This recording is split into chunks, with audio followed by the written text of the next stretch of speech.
Hello friends, আমি দেবজ্যোতি। তো recently একটি কন্ট্রোভার্সি উঠে এসছে।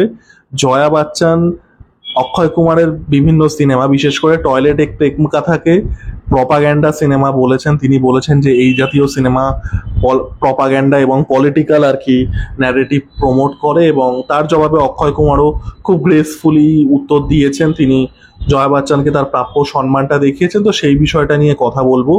তো প্রথমেই আমি বলে রাখি, আমি Jaya Bachchan as an actress তাকে আমি খুবই শ্রদ্ধা করি। তিনি তার সময়ের একজন খুবই বড় স্টার।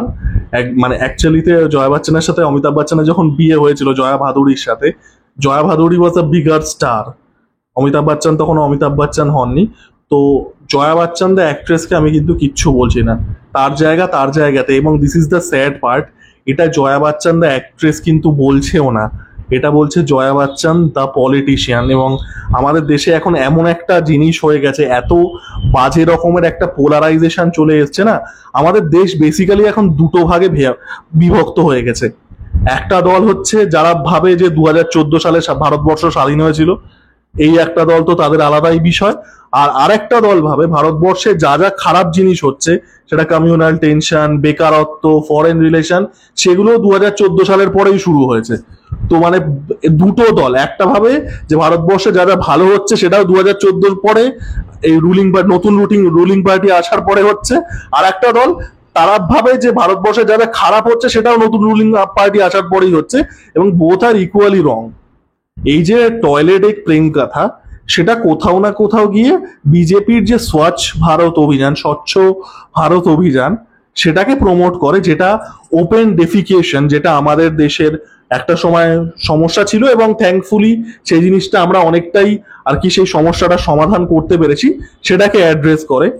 আপনারা জানলে অবাক হবেন, স্বচ্ছ ভারত কিন্তু প্রথম ওপেন ডেফিকেশনের এগেনস্টে গভর্নমেন্ট ক্যাম্পেইন নয়। জয়া বচ্চন যে পার্টিকে রিপ্রেজেন্ট করেন, এবং বিজেপির আগে কংগ্রেস যখন পাওয়ারে ছিল, তারা নির্মল ভারত, একই এক্স্যাক্টলি তারা তাদের এই ক্যাম্পেইনটা ছিল এই ওপেন ডেফিকেশনের এগেনস্টে। অ্যাকচুয়ালি এই স্বচ্ছ ভারত কংগ্রেসের নির্মল ভারতেরই কাইন্ড অফ একটা রিবুট।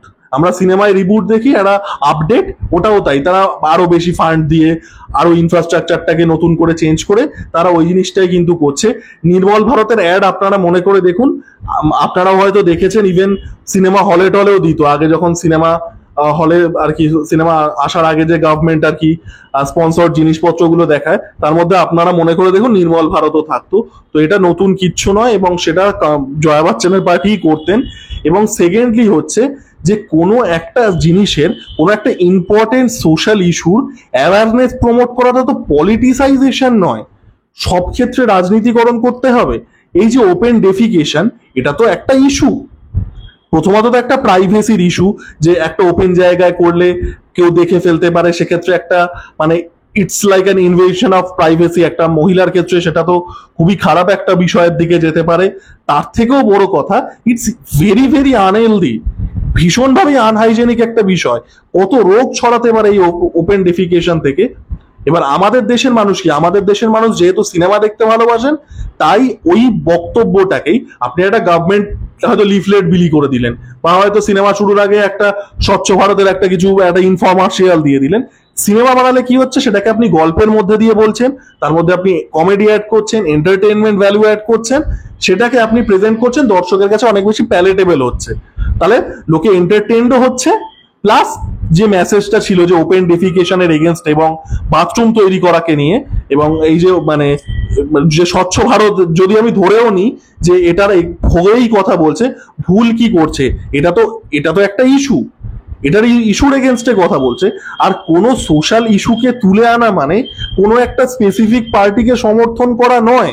মানুষের ইন্ডিভিজুয়াল দৃষ্টিভঙ্গি, সেটা যদি কোনো পার্টির সাথে মিলে যায়, তার মানে সেই পার্টিটাকে সাপোর্ট করে। আমি তো এটা ইন্ডিভিজুয়াল লেভেলে রোজ দেখি। আমি ভীষণভাবে এলজিবিটি কিউ কমিউনিটিকে সাপোর্ট করি, আমি ভীষণভাবে ওমেন্স রাইটস কে সাপোর্ট করি। এই এলজিবিটি কিউ রাইটস আর women's rights both are very very left wing thing. আপনারা পৃথিবীর যে কোনো লেফট উইং পার্টি তুলে নিন, যেটা আমাদের কলকাতা সিপিএম হোক, লেবার পার্টি হোক, যে কোনো, এই দুটো জিনিস, এই LGBT Q rights and women's rights, both are in their principle. আমার থেকে বেশি অ্যান্টি কমিউনিস্ট লোক কেউ নেই, আমার থেকে বেশি লেফট উইং লোক কেউ নেই, কিন্তু আমি এগুলোকে বিশ্বাস করি ব্যক্তিগত জীবনে।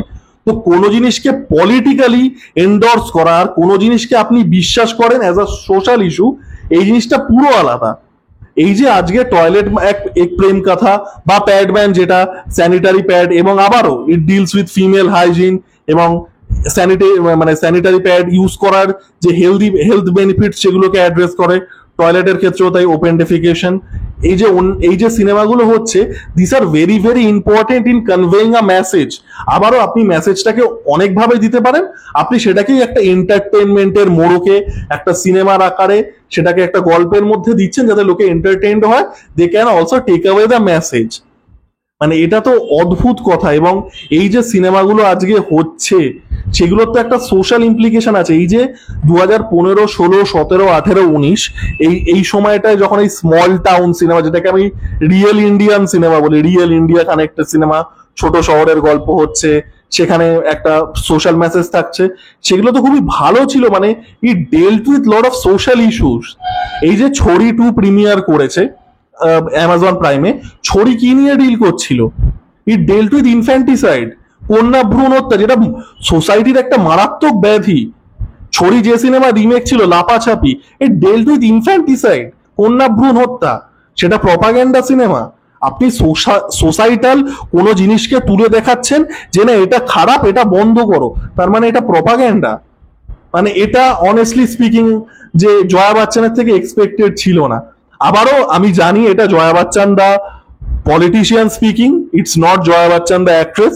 জয়া বচ্চন দা অ্যাক্ট্রেসকে আমি খুবই শ্রদ্ধা করি, ভবিষ্যতেও করব, but this is Jaya Bachchan the actress speaking. এবং এটাই আনফরচুনেট যে এই স্ট্যাচিওরের শিল্পীরা পলিটিসাইজেশনের জন্য একটা পলিটিক্যাল আপনাকে ন্যারেটিভ চালাতে হবে, আপনাকে এই 2 ভার্সেস 4 এই একটা ন্যারেটিভ তৈরি করতে হবে কারোর ভার্সেসে বা কারোর পক্ষে, এবং আপনাদের পলিটিক্স মানে মানে আপনি যে পলিটিক্যাল পার্টিটাকে রিপ্রেজেন্ট করছেন তার স্পোক্স পার্সন গিরি করতে হবে।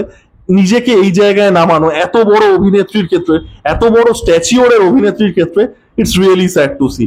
আবারও this is Jaya Bachchan the politician speaking, but this is very sad to see. মানে এটা খুবই আনএক্সপেক্টেড ছিল এইরকম, বিশেষ করে টয়লেটের মতো একটা সিনেমাকে প্রপাগ্যান্ডা বলে দেওয়া, that deals with real issue, এবং এমন ইস্যু যেটা মহিলাদেরকে বেশি এফেক্ট করে।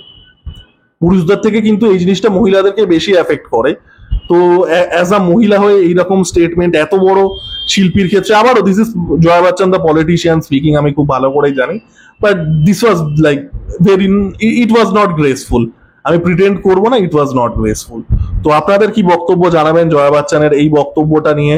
আপনাদের কি সত্যি মনে হয় টয়লেটের মতো সিনেমা বা অক্ষয় কুমার পরপর একটা সময় এই জাতীয় সিনেমা করেছেন, সেগুলো কি প্রপাগ্যান্ডা সিনেমা ছিল না এই জাতীয় সিনেমার যেগুলো একটা সামাজিক মেসেজ নিয়ে আসছে, সেগুলো সত্যিই দরকার, রিগার্ডলেস সেটা যে কোনো পার্টিরই মানে তাদের পলিটিক্যাল ভিউর সাথে অ্যালাইন করুক চাই না করুক? সেটা আপনাদের বক্তব্যটা জানাবেন লাইক, কমেন্ট এবং সাবস্ক্রাইব করে আমার পাশে থাকুন। ধন্যবাদ।